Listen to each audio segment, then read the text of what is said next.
Well, hello there. I am Pam Rigden, founder of NLP For Coaches, and I'm here today to talk to you about the biggest mistake, in my opinion, that coaches can make, hopefully to help you avoid making that mistake.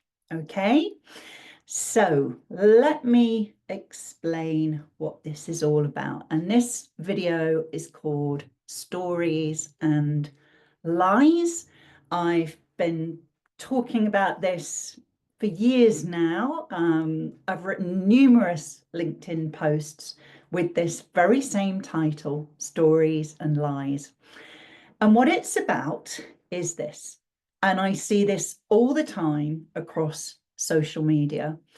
It's where coaches are basically saying to their clients and or advocating that coaches say to their clients, kind of like when a client mentions a limiting belief along the lines of, I'm not good enough, or I'll never succeed, nobody's going to listen to me. When a client shares these thoughts, which, yes, as coaches, we recognize, hopefully, as a limiting belief, so many coaches now respond by saying, oh, that's just a story that you're telling yourself. Or worse still, stop lying to yourself.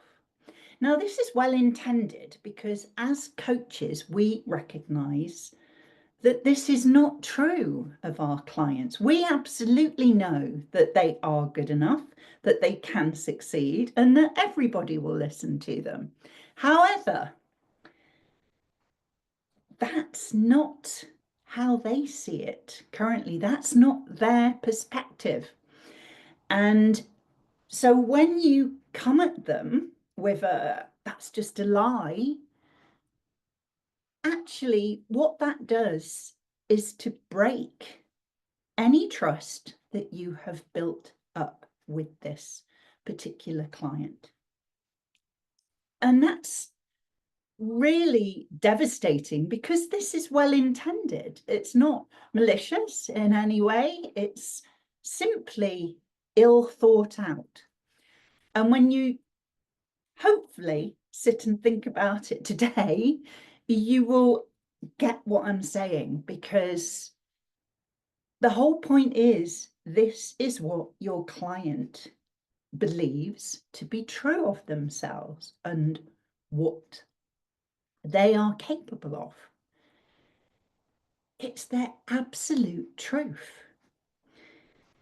And our job as coaches is to meet our clients where they are at. And so what we need to do is actually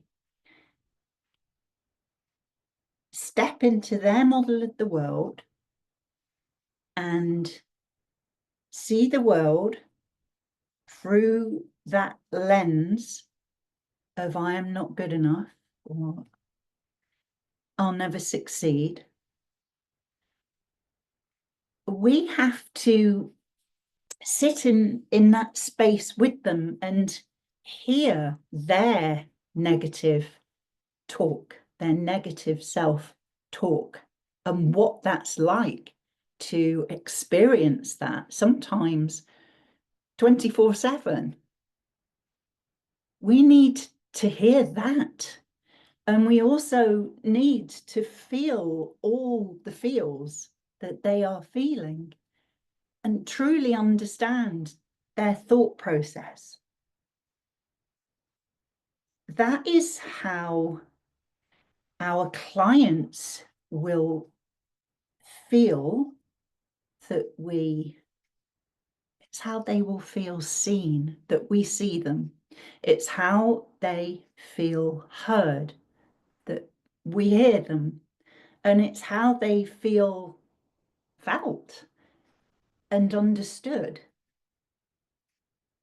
And that is absolutely the best place to begin any coaching session from, and particularly any what we call change work and limiting belief change work. First of all, we have to meet them where they are at. That is how we build rapport. We call it second position in NLP, or stepping into our client's model of the world. And when you say to your client, oh, that's just a lie that you're telling yourself, it's not true, that's the absolute opposite. That is the opposite of building rapport or creating trust, if we're going to use ICF speak, whichever core competency that is. Number 3, 6. It's the opposite. And why would you want to do that? So please, this is a real heartfelt plea. Please stop doing that. Stop saying to your client, it's just a story. You're lying to yourself. First of all, meet them in their model of the world and be there with them. And 5 minutes may be long enough. You may need to sit in their model of the world with them for a number of sessions so that they truly feel you are there for them. Okay? I really hope that makes sense. We don't get taught that in coach school. I'm not even sure I got taught that explicitly in that way in NLP. You kind of, what I've spent 24 years doing is piecing it all together and making sense of it. And this has to come first. This has to come first before we get to where we can help a client put those old beliefs of I am not good enough and I'll never succeed, put them away in the museum of old beliefs, where old beliefs go, the beliefs that we used to believe and we now know aren't true. And then we can help them create a new empowering belief, very simply in the course of a coaching conversation. But telling them that they are lying is not how to start that conversation. Okay, that is me done. I will be back at some point in the not too distant future with another topic. I hope that's made sense. Reach out if you need support with that, and see you next time.